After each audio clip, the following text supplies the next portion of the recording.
በቃ ማለት አላመንኳት መጀመሪያና እንዴ አላመንከኝም ብላ ማርያምን በይስላት ማርያምን አለችኝና ያወራን እያለ ምን ያህል ጊዜ ነው የሰራሽው ምናምን ስላት 3 አመት አንድ ቤት ውስጥ የሰራሁት ምናምን ስትለኝ ያው አሁን ያለ ሰራተኞች ብዙ ያለው ነገር ታውቃለህ ከጊዜ ከቦት ወር 2 ወር አይቆዩ እና 3 አመት እቺ ልጅ አንድ መኖሪያ ቤት ከሰራች በጣም እንትን አለ ማለት ነው ምን የሆነ ስብዕና አላት 3 አመት ሙሉ ከሰዎች ጋር ቤተሰብ ጋር ነው ወይ አልኩኝ እንደውም 3 አመት ስትለኝ ቤተሰቦች ጋር ስትለኝ አይ አይደለም ቤተሰቦች ጋር አይደለም እስከ ስንት ነው የተማርኩት 8ኛ ክፍል ነው የተማርኩት 8ኛ ክፍል ድረስ ለምን ትምህርትሽን አቋርጥሽው ምናምን ስላት ቤተሰቦች ሊድሩኝ ገጠር ነው ተወልዳ ያደገችውና እዛ ሊድሩኝ ሲሉ ነው የመጣሁት ምናምን አለችኝና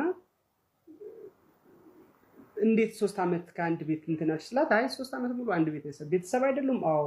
ታዲያ እንዴት እንትናልሽ ስላት አይ በቃ አጋጣሚ ደግሞ እሷ የሚያሰራ ሰዎች አሁን ሰው ቤት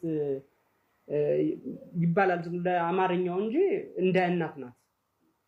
ሴትዮዋ ቤተሰቦቿ ሴትዮዋን እንደዚህ እኔ የማውራት እድሉን አግኝቼ አይቻታለሁና ልክ እንደ ልጆቿ ነው እንትን የምትንሰፈሰፍላት በቃ በጣም ነው የምትወዳት በቃ አይደለ ቤተሰቡ ነዋል እና ያ ስብናዋ ሞር በቃ ትኩረት እንደሰጥ አደረገኝ ማለት ነው